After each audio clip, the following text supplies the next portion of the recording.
अभी ये तो बहुत ही सिंपल वाले दोनों एग्जाम्पल थे ना, तो आप देखो कि आपको लग रहा होगा कि ठीक है एक अप्रोच पहले से ही आती है तो दूसरी की क्या जरूरत है। लेकिन स्यूडोफोर्स सच में बहुत काम की अप्रोच है। ये कई बार बहुत अच्छे अच्छे सवालों को बड़ा जल्दी से सॉल्व करा सकती है, उन सवालों को जिसमें नॉन इनर्शियल फ्रेम हो। बच्चों उसको कहते हैं वेज। ये एक राइट एंगल ट्रायंगल जैसा ब्लॉक है, उसको वेज कहते हैं।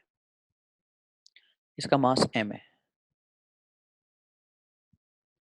और ये एक स्मूथ सरफेस पर रखा है। स्मूथ सरफेस पर रखा है।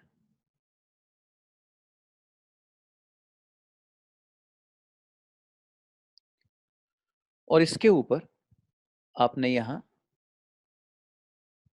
एक और ब्लॉक रखा, उसका मास है स्मॉल m।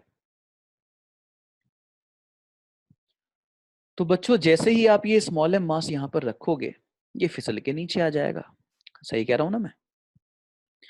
ये जो ट्रायंगुलर ब्लॉक रखा है कैपिटल M मास का ट्रायंगुलर ब्लॉक, इसको वेज कहते हैं। Wedge, WEDGE, wedge. तो इस वेज का मास कैपिटल M है और इस पर एक स्मॉल m मास का ब्लॉक रखा हुआ है, जैसा कि आप देख सकते हो।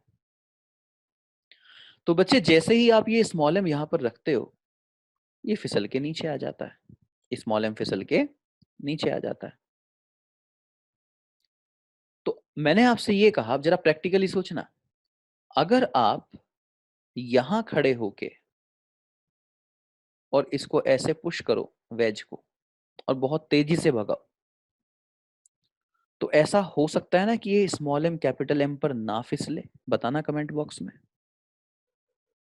अगर ये वेज रुका हुआ है, तुम इसे नहीं चला रहे हो, तो जैसे ही स्मॉल m इस पे रखोगे फिसल के नीचे आएगा। लेकिन अगर तुम इस वेज को लेके आगे की तरफ भागने लगो, तो ये स्मॉल m रुक सकता है। इस बात को ज्यादा अच्छा एक्सपीरियंस करने के लिए मेरा एक और एग्जांपल सुन लो। मान लो तुम चला रहे हो स्कूटर, तो स्कूटर चल रहा है तुम्हारा, तो एक पेपर मैं तुम्हारे आगे लगा देता हूं।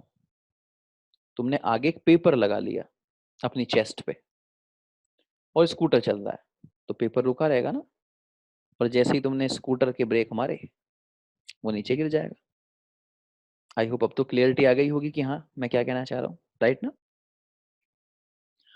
तो बच्चों ये एक वेज है जिसका मास कैपिटल M है और इसके इंक्लाइंड सरफेस पर एक स्मॉल m मास का ब्लॉक रखा है। लेकिन जैसे मैं इस ब्लॉक को यहां पर रखता हूं, ये फिसल कर नीचे आने लगता है। तो मैंने तुमसे ये रिक्वेस्ट की कि बच्चों इस वेज को आगे की तरफ एक्सेलरेट करो, इस ब्लॉक को आगे की तरफ एक्सेलरेट करो। तो सवाल ये है बच्चों कि इस वेज को हम कितने एक्सेलरेशन से आगे की तरफ चलाएं कि ये small block of mass small m wedge पर ना फिसले। स्मॉल m वेज पर ना फिसले, उसके लिए हम वेज को कितने एक्सेलरेशन से आगे की डायरेक्शन में चलाएं। लैंग्वेज लिख दीजिए, with what acceleration, with what acceleration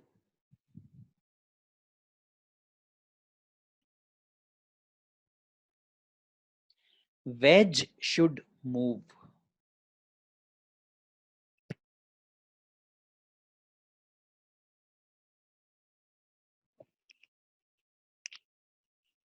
so that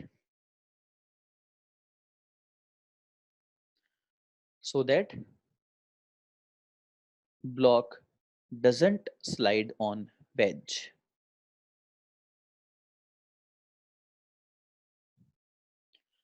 So that block does not slide on wedge.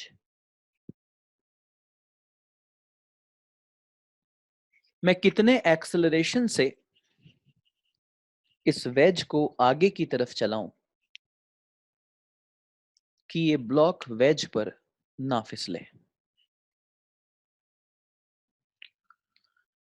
चलिए इसके लिए एक छोटा सा कॉन्सेप्ट मेरे साथ देखना बच्चों। फॉर एग्जांपल इस तरह इंक्लाइन प्लेन पर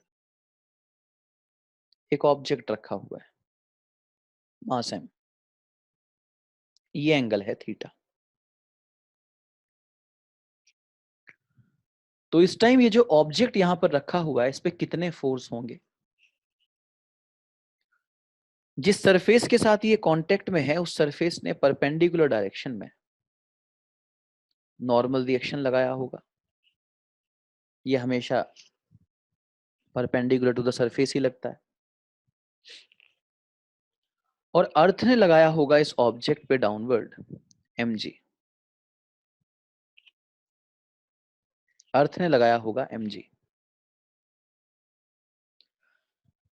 इस ब्लॉक का एक्चुअल डायरेक्शन ऑफ मोशन ना तो वो है जिधर n लगा हुआ है, और इस ब्लॉक का एक्चुअल डायरेक्शन ऑफ मोशन वो भी नहीं है जिधर mg लगा हुआ है। अब प्रैक्टिकली सोचिए कि अगर ये ब्लॉक फिसलेगा तो ये कैसे फिसलेगा, ये कैसे चलेगा? इस डायरेक्शन में चलेगा ऐसे। तो उसका एक्चुअल डायरेक्शन ऑफ मोशन जो है वो है along the incline, along the incline. That is why आपको इन फोर्सेस के कंपोनेंट करने पड़ेंगे। इस लाइन को मैंने आगे बढ़ाया, ये एंगल है 90, ये एंगल है 90, ये है थीटा। तो ये एंगल कितना हुआ? 90 माइनस थीटा। दिख गया राइट एंगल ट्राइंगल। इस लाइन को आगे बढ़ा दो ऐसे। बच्चों ये हमने इस इनक्लाइन पर, ये जो इनक्लाइन है ये हमने इस इनक्लाइन पर क्या बनाया है? परपेंडिकुलर। तो टोटल एंगल 90 होना चाहिए। अगर ये 90 माइनस थीटा है तो ये एंगल होना चाहिए थीटा। बोलो बात समझ में आती है? नीचे की तरफ mg लगा हुआ है, परपेंडिकुलर टू सरफेस n लगा हुआ है, इंक्लिनेशन थीटा था। तो एक्चुअली मैंने ये सोचा कि अगर ये ब्लॉक चलेगा तो कैसे चलेगा, तो ये ब्लॉक तो इंक्लाइन पर फिसलेगा, ये नीचे की तरफ ऐसे थोड़ी आएगा जिधर mg लगा हुआ है। तो एक्चुअल डायरेक्शन ऑफ मोशन तो ये है, ये है actual direction of motion like this. तो मुझे तो उस फोर्स की जरूरत है जो एक्चुअल डायरेक्शन ऑफ मोशन में, ये देखने के लिए कि कौन सा फोर्स जिम्मेदार है इसको चलाने के लिए। तो इसीलिए जो भी फोर्स इसमें नहीं है मैंने उसका कंपोनेंट किया। मैं इस mg का कंपोनेंट करने वाला हूं। ये एंगल थीटा, ये 90, तो ये 90 माइनस थीटा, तो ये भी थीटा। तो mg का ये जो कंपोनेंट आएगा ये आएगा mg cos थीटा। वेक्टर पीछा नहीं छोड़ेंगे, ये हमेशा साथ रहेंगे। ये जो mg डाउनवर्ड लगा हुआ है इसका ये कंपोनेंट आया mg cos थीटा, और इधर की तरफ जो कंपोनेंट आया वो आया mg sin थीटा। अगर आप कहते हैं सर n के भी कंपोनेंट करो, तो बेटा n तो 90 डिग्री एंगल बना रहा है, n cos 90 तो 0 हो जाएगा, तो n का कोई कंपोनेंट इस लाइन पर नहीं आएगा। तो वो कौन सा फोर्स है जो इस ब्लॉक को नीचे की तरफ चलाना चाहता है? mg sin theta. बोलो इतनी बात समझ में आई? कंपोनेंट समझ में आए mg के? Reply fast. बेसिकली बच्चों किसी भी सिचुएशन में आपको ये देखना चाहिए कि डायरेक्शन ऑफ मोशन क्या है, कि अगर मोशन होगा तो किस डायरेक्शन में होगा। तो आपको फोर्सेस जो कि उस डायरेक्शन में नहीं है उनको रिजॉल्व करके उस डायरेक्शन में ले जाना चाहिए, और उसके बाद आपको इक्वेशन बनानी चाहिए। ओके, चलिए फिर अपने सवाल पे लौट चलते हैं। तो मैंने आपसे कहा कि मैं वेज को कितने एक्सेलरेशन से चलाऊं, मैं वेज को कितने एक्सेलरेशन से चलाऊं कि वेज ना फिसले, वेज को कितने एक्सेलरेशन से चलाऊं कि वेज ना फिसले। तो आपको ये सोचना चाहिए कि सर सबसे पहले जरा ये तो देख लें कि वेज को कितने एक्सेलरेशन से चलाएं कि ब्लॉक ना फिसले। सबसे पहले ये तो देख लें कि ब्लॉक फिसलेगा क्यों, कौन सा फोर्स है जो चाहता है कि ब्लॉक फिसले, पहले ये तो देख लें। तो बेसिकली बच्चों ये नीचे की तरफ जो है ये फोर्स होगा mg, और परपेंडिकुलर टू सरफेस होगा n। कितने एक्सेलरेशन से वेज को चलाऊं कि वेज ना फिसले। तो आपने कहा जी सबसे पहले ये वजह ढूंढ लो कि ब्लॉक फिसलेगा क्यों। जब वो वजह पता चल जाए तो उसको बैलेंस करने की कोशिश करेंगे। तो ब्लॉक पे इस टाइम ये दोनों फोर्स हैं mg और n। अभी हम देख रहे हैं, हम वी आर द ऑब्जर्वर, हम देख रहे हैं अभी। अभी मैंने स्यूडो फोर्स नहीं लगाया। तो फिर हमने इस mg के कर लिए कंपोनेंट। इस लाइन को आगे बढ़ाइए। ये एंगल अगर थीटा है तो ये भी थीटा होगा, लॉजिक मैंने अभी बताया था। तो इस mg का जो इस डायरेक्शन में कंपोनेंट आएगा, ये वाला कंपोनेंट mg का, ये होगा mg cos थीटा। और जो इस डायरेक्शन में कंपोनेंट होगा वो होगा mg sin थीटा।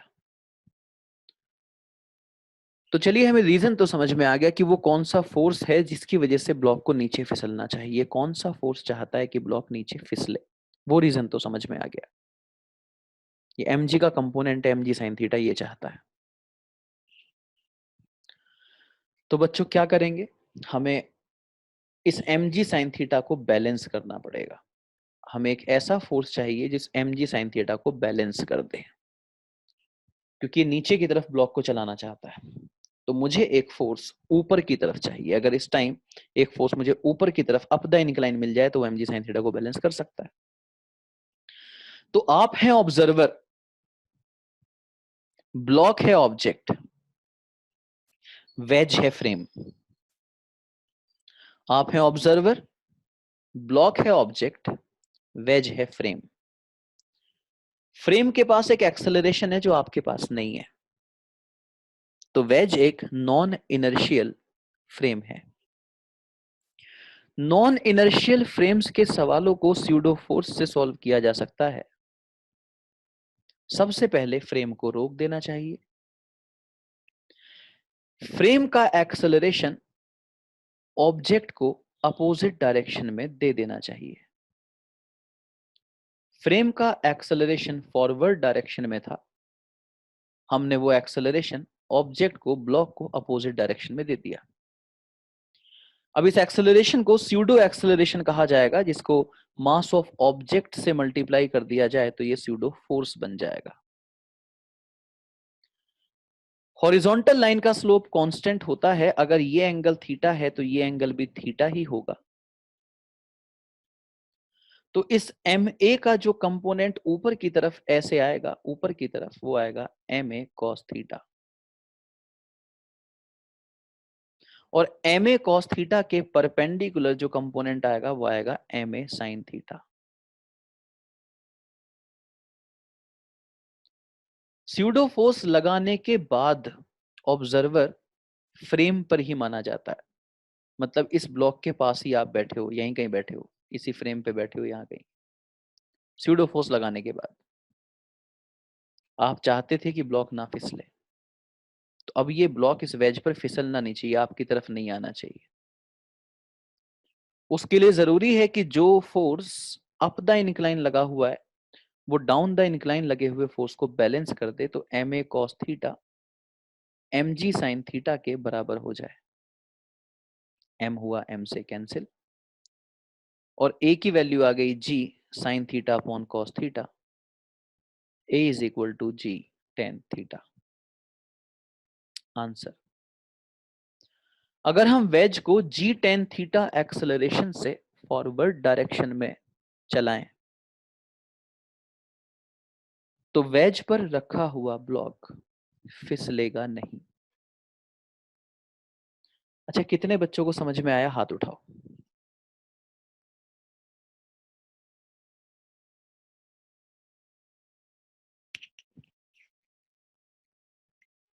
बस 3 बच्चों को समझ आया अभी? 4, 5।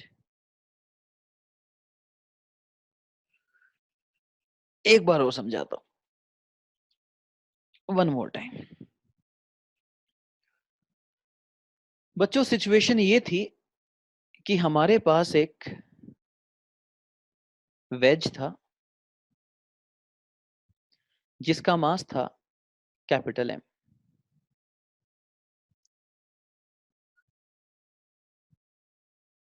और इसका इंक्लिनेशन थीटा, सब कुछ स्मूथ है, एकदम स्मूथ सरफेस। यहां रखा हुआ है एक मास स्मॉल m। आप जानते हैं कि इस स्मॉल m को यहां रखते ही ये फिसलने लगेगा नीचे की तरफ। तो आपने डिसाइड किया कि अगर हम इस वेज को आगे की तरफ एक्सेलरेट कर दें तो ऐसा मैनेज किया जा सकता है कि ब्लॉक वेज पर ना फिसले। तो आप ये एक्सेलरेशन ढूंढना चाहते हैं कि इसकी कितनी वैल्यू हो कि ब्लॉक वेज पर ना फिसले। उसके लिए पहले आपने वो रीजन ढूंढा। First of all you need to find that reason because of which the block will slide on the wedge. पहले वो वजह ढूंढनी पड़ेगी जिसकी वजह से ये ब्लॉक इस वेज पर फिसलेगा। तो डाउनवर्ड था mg और इंक्लाइन के परपेंडिकुलर ऐसे था नॉर्मल रिएक्शन। ये एंगल थीटा, ये एंगल 90, ये एंगल 90 माइनस थीटा। तो ये परपेंडिकुलर टू इंक्लाइन वाली जो लाइन है इसको ऐसे एक्सटेंड कर लिया। ये थीटा, ये 90, ये 90 माइनस थीटा, तो ये एंगल हुआ थीटा। तो mg का कंपोनेंट इस डायरेक्शन में आया mg cos थीटा, और mg का कंपोनेंट इस डायरेक्शन में आया mg sin थीटा। तो आपने वो फोर्स ढूंढ लिया जिसकी वजह से डाउन द इंक्लाइन फिसलना चाहता है ब्लॉक। तो अगर आपने वो फोर्स ढूंढ लिया जो ब्लॉक को नीचे की तरफ चलाना चाहता है, तो आपको ये भी समझ में आ गया कि अगर आप चाहते हैं कि ब्लॉक ना चले तो आपको ब्लॉक को ऊपर की तरफ एक फोर्स देना पड़ेगा, इस तरफ ऐसे एक फोर्स इधर देना पड़ेगा। ये फोर्स नीचे वाले फोर्स को बैलेंस कर देगा तो नहीं चलेगा। तो उसके लिए आपने क्या किया, आपने देखा कि नॉन इनर्शियल फ्रेम का सवाल है, क्योंकि ब्लॉक ऑब्जेक्ट है और वेज फ्रेम। फ्रेम के पास एक एक्सेलरेशन है, आप ऑब्जर्वर हैं, तो नॉन इनर्शियल फ्रेम। सबसे पहले आपने फ्रेम को रोक दिया और फ्रेम का एक्सेलरेशन ऑब्जेक्ट को अपोजिट डायरेक्शन में दे दिया। इसको स्यूडो एक्सेलरेशन कहा जाएगा। ऑब्जेक्ट के मास से मल्टीप्लाई कर दिया, उसको स्यूडो फोर्स कहा जाएगा। अगर ये एंगल थीटा है तो ये भी थीटा ही होगा, ये एंगल थीटा है तो ये भी थीटा ही होगा। तो इस ma का कंपोनेंट ये वाला कितना होगा, यहां से थीटा एंगल बना हुआ है ma cos थीटा, और ये वाला कंपोनेंट होगा ma sin थीटा। आप चाहते हैं कि ब्लॉक ना फिसले, तो इस ma cos थीटा की जिम्मेदारी है इस mg sin थीटा को बैलेंस करना। तो ma cos थीटा अगर mg sin थीटा को बैलेंस कर देगा बच्चों, तो नहीं फिसलेगा ब्लॉक। तो a is equal to g sine upon cos, a is equal to g tan theta. अब हाथ उठाओ, कितने बच्चों को समझ में आ गया, और हाथ ऊपर ही रखना जरा प्लीज।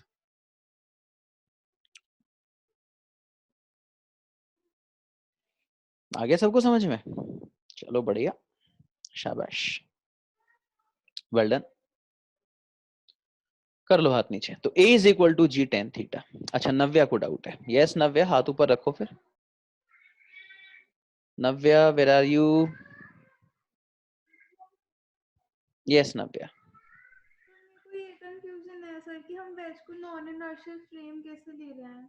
नव्या आवाज नहीं आई, जोर से बोलो। तो मेरे को इस बात में कंफ्यूजन है सर कि हमने मतलब वेज को नॉन इनर्शियल फ्रेम क्यों लिया है। किसे कहते हैं नव्या नॉन इनर्शियल फ्रेम? तो जिसके बीच में रिलेटिव एक्सेलरेशन हो तो मतलब। आपके पास और वेज के पास क्या सेम एक्सेलरेशन है नव्या?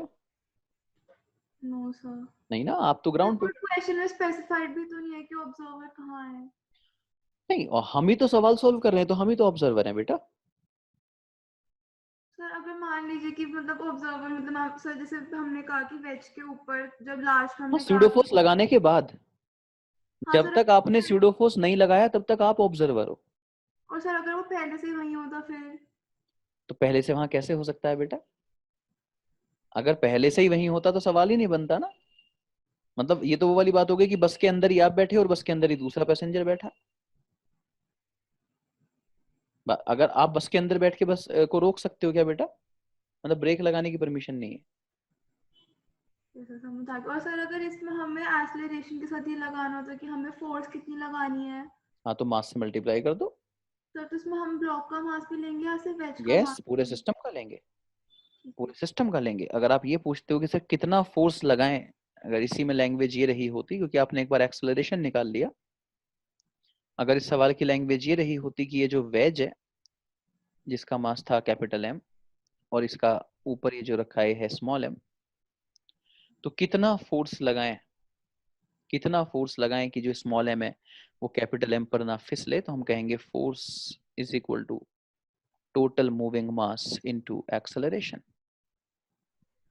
और ये एक्सेलरेशन कितना होना चाहिए हम कैलकुलेट कर ही चुके हैं, जी टेन थीटा। तो हमारा आंसर होता है m plus m g tan theta. ठीक है सर, आ गया सर समझ। Okay yes sir, thank you sir. Okay बेटा।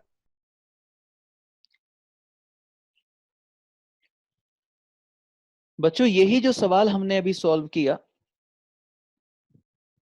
बेसिकली ये सवाल सबसे पहले इंजीनियरिंग एंट्रेंस एग्जामिनेशंस में आया कि कितने एक्सेलरेशन से वेज को हम चलाएं कि जो रखा हुआ ब्लॉक है वेज पर वो ना फिसले।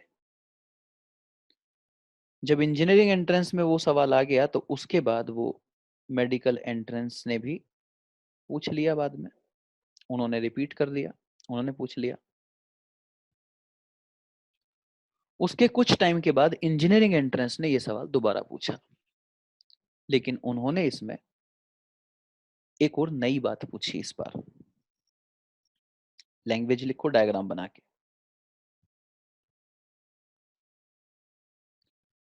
डायग्राम बना के लैंग्वेज लिखो।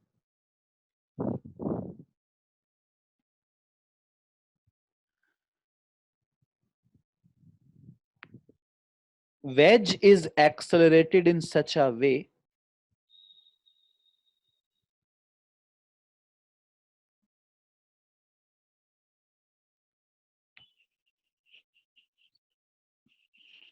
wedge is accelerated in such a way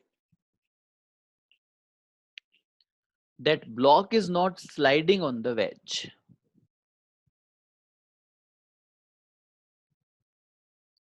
Wedge is not accelerate sorry wedge is accelerated in such a way that block is not sliding on the wedge.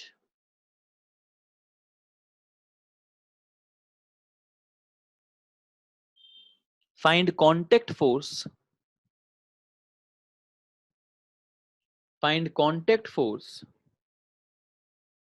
between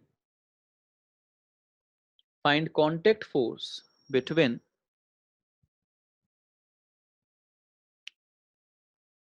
block and the wedge in this situation. Find contact force between block and the wedge in this situation.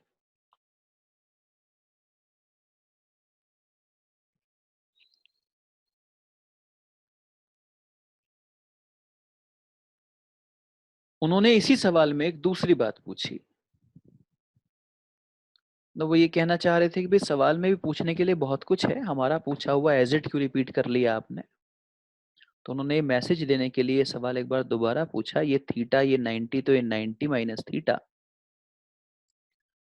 तो ये perpendicular to incline बनाया, ये 90 minus theta, तो फिर ये theta mg का component किया, तो ये कंपोनेंट mg cos थीटा आया, और इधर की तरफ जो कंपोनेंट था वो आया mg sin थीटा।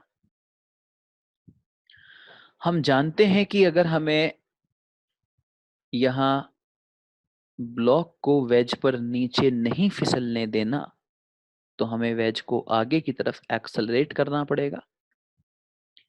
फिर हम इस वेज को रोक देते हैं और वेज का एक्सेलरेशन वेज का एक्सेलरेशन, फ्रेम का एक्सेलरेशन ऑब्जेक्ट को अपोजिट डायरेक्शन में दे देते हैं, जिसको अब स्यूडो एक्सेलरेशन कहा जाता है। मास से मल्टीप्लाई कर देते हैं तो ये स्यूडो फोर्स बन जाता है। इस स्यूडो फोर्स का ऊपर की तरफ ये जो कंपोनेंट आता है, ये कंपोनेंट होता है ma नॉड cos थीटा, और इसका जो इधर की तरफ जो कंपोनेंट आता है वो आता है ma नॉड sin थीटा। ये मैं ऑलरेडी बता चुका हूं। तो बच्चों अगर आप ये चाहते हैं कि ब्लॉक नीचे ना फिसले तो उसके लिए ये वाला फोर्स इस फोर्स को बैलेंस कर दे, ये हमने पढ़ा। That means ma not cos theta is equal to mg sin theta and a naught is equal to g tan theta. A naught is equal to g tan theta. A naught की value g tan theta और ऐसे surface के perpendicular लग रहा होगा normal reaction. तो इस time मैंने आपसे कहा कि what is the contact force between the block and the ways. तो आप इस लाइन को ध्यान से देखिए, ये वाली जो लाइन बनी हुई है इस लाइन को देखिए, ये वाली जो लाइन है ये वाली, इस लाइन की बात कर रहा हूं, ठीक है, ये वाली लाइन। तो इस लाइन पर इधर कितना फोर्स है n, इधर कितना फोर्स है n, और इधर कितना फोर्स है, एक mg cos थीटा, एक mg cos थीटा और एक ma नॉट sin थीटा। ये बराबर होना चाहिए क्योंकि ब्लॉक तो यहां पर रुका हुआ है, ब्लॉक इस डायरेक्शन में थोड़ी जा रहा है, block is not moving in this direction, इस डायरेक्शन में नहीं जा रहा है ब्लॉक, ब्लॉक इधर भी नहीं आ रहा है, इस लाइन पे कोई मूवमेंट नहीं है। तो इस लाइन पर नेट फोर्स को बैलेंस होना होगा क्योंकि इस लाइन पर कोई मूवमेंट नहीं है। तो इधर की तरफ है n और इधर की तरफ है mg cos थीटा और ma नॉट sin थीटा, इनको बैलेंस होना चाहिए। mg cos theta is equal to m, a naught की वैल्यू है g tan theta, tan theta को मैं लिख सकता हूं sin theta upon cos theta, a naught की जगह g tan थीटा पुट कर दिया, एक sin थीटा वहां पहले से, mg को ले लिया कॉमन, mg को ले लिया कॉमन, ये बचा cos theta plus sin square theta upon cos theta which is mg cos square theta plus sin square theta upon cos theta, LCM लेके cos square theta plus sin square theta is 1, so mg upon cos theta या mg sec theta. तो अगर veg और block में कोई relative motion नहीं है, block veg पर नहीं फिसल रहा है, तो कितना कांटेक्ट फोर्स दोनों के बीच में होगा, mg अपॉन cos थीटा या mg sec थीटा। उन्होंने कहा कि इस सवाल में जो ब्लॉक है वो वेज पर नहीं फिसल रहा है, ये इस बार दे दिया उसने, उसने कहा ब्लॉक वेज पर नहीं फिसल रहा है, तो ब्लॉक और वेज के बीच में कितना कांटेक्ट फोर्स है।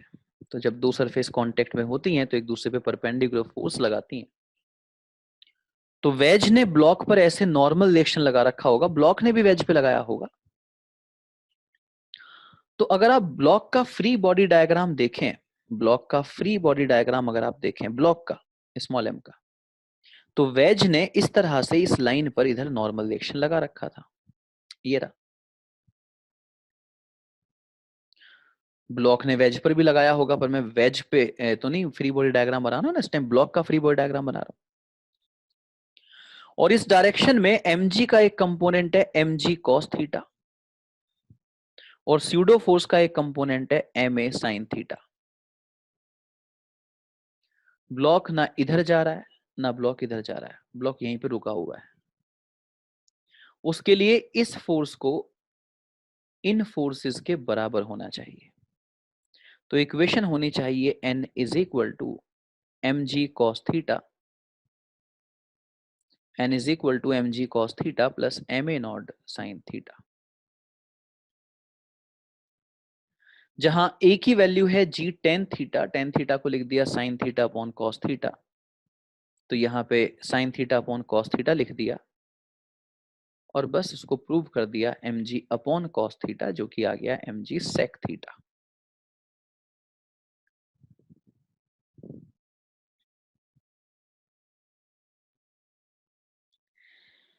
बाकी की कैलकुलेशन ये रही नीचे।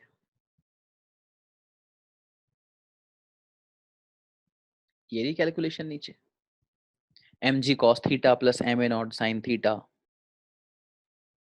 ए naught is g tan theta is sine upon cos. हाँ नमन, दूसरे तरीके से ही बता दूंगा, पहले थोड़ी सी स्यूडो फोर्स की प्रैक्टिस कर लो, उसके बाद एक साथ दोनों तरीके लूंगा तो स्यूडो में एक्सपर्ट नहीं हो पाओगे। थोड़े से मुझे स्यूडो फोर्स पे एक्सपर्ट कर लेने दो बच्चों को, उसके बाद फिर इसी को दूसरे तरीके से भी पूछ लेना नॉर्मल वाले से। पर ट्रस्ट में वो इससे ज्यादा आसानी से नहीं करेगा, उसकी कैलकुलेशन थोड़ी सी मेहनत कराएगी आपसे। हाँ जी, तो सबसे पहले मैंने कहा ब्लॉक वेज पर ना फिसले, उसके लिए वेज का एक्सेलरेशन कितना, तो हमारा आंसर आ गया जी टेन थीटा। फिर मैंने कहा बच्चों की ब्लॉक वेज पर नहीं फिसल रहा है, तो बताओ कितना कांटेक्ट फोर्स होगा, आंसर हो गया m g upon cos theta. फिर ये भी रिपीट हो गया, ये भी सारे एंट्रेंस एग्जाम में आ गया। फिर इंजीनियरिंग एंट्रेंस ने इसी सवाल को फिर पूछा, उन्होंने फिर पूछा। अब उनका पूछा हुआ सवाल बार बार सभी कॉम्पिटेटिव एग्जाम में रिपीट हो रहा था, तो वो हर बार फिर उसी में डिफरेंट पूछ रहे थे, वो मैसेज दे रहे थे भाई कुछ अपनी तरफ से पूछ लो, सेम टू सेम क्यों पूछ रहे हो। देखो कितना कुछ है पूछने के लिए, उन्होंने फिर पूछा ये सवाल। उन्होंने कहा कि एक वेज है जिसका मास है m, और ये है small m।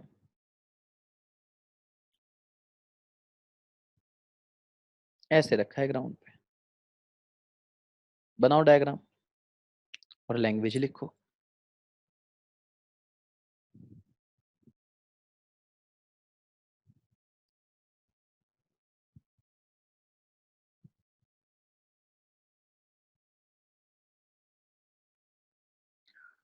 With what acceleration and in which direction?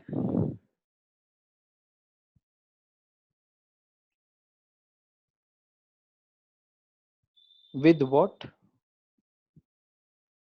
acceleration and in which direction wedge should move?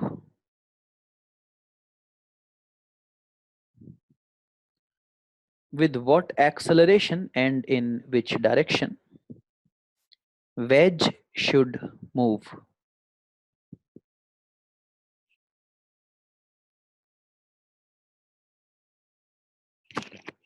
So that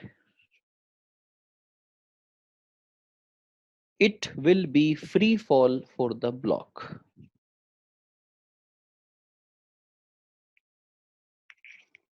So that it will be free fall for the block. कितने acceleration से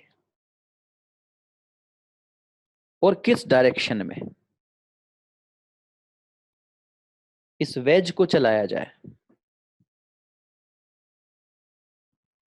कि जो block है उसका free fall हो जाए।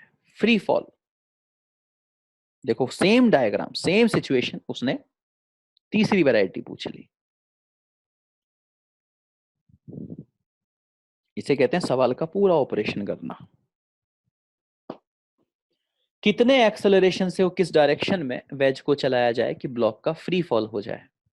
बच्चों ये फ्री फॉल वर्ड को अंडरलाइन करो, free fall.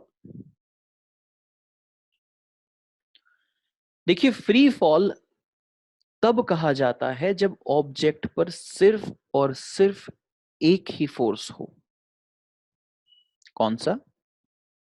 mg। Free fall किसी भी ऑब्जेक्ट का कब कहा जाता है? जब उस पर सिर्फ और सिर्फ एक ही फोर्स हो। कौन सा? mg, तब कहा जाता है फ्री फॉल। तो उसने कहा वेज को कितने एक्सेलरेशन से चलाऊं और किधर चलाऊं कि ब्लॉक का फ्री फॉल हो जाए, मतलब क्या करूं कि ब्लॉक पर सिर्फ एक ही फोर्स बचे mg। क्या करूं कि ब्लॉक पर सिर्फ एक ही फोर्स बचे mg। जरा ध्यान दो, पिछले 15 मिनट से यही सवाल चल रहा है। बताओ इस टाइम ब्लॉक पे फोर्स है कौन कौन से, कमेंट बॉक्स में लिखो। ब्लॉक पर इस टाइम कौन कौन से फोर्स हैं इस टाइम जो आपको नजर आ रहा है इस टाइम? जो नजर आ रहा है डायग्राम, कौन कौन से फोर्स हैं ब्लॉक पर? Come on fast.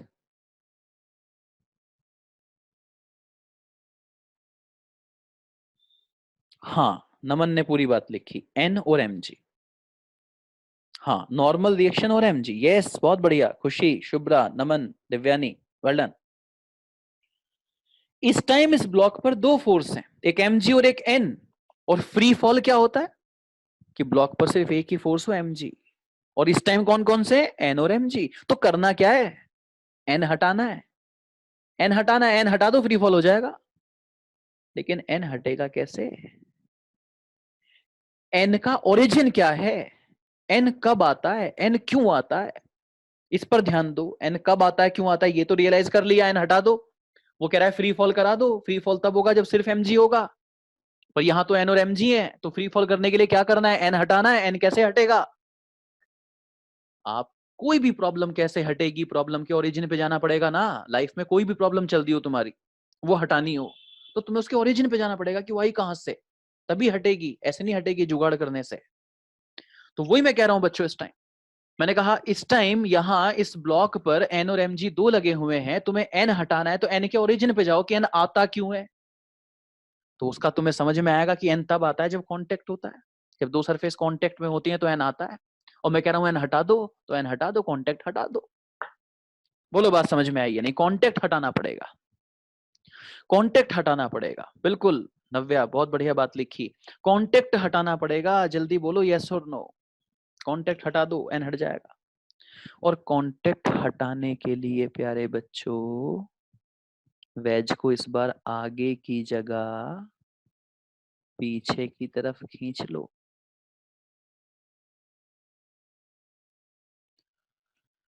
वेज को तेजी से खींच लो पीछे, बहुत तेजी से।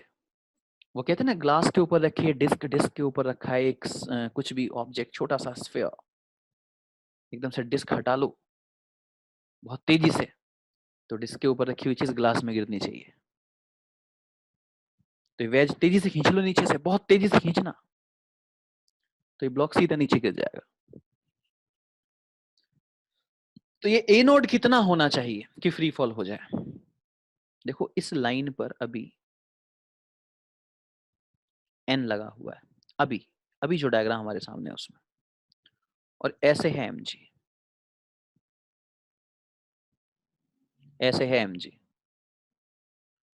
इस एम जी का ये कंपोनेंट है m g cos theta, since this angle is theta, और ये component m g sine theta. So what will you do, you will stop the frame, you will give acceleration of the frame to the object in opposite direction. Now this is known as pseudo acceleration, multiplied with mass becomes pseudo force. When this angle is theta, this is theta as well.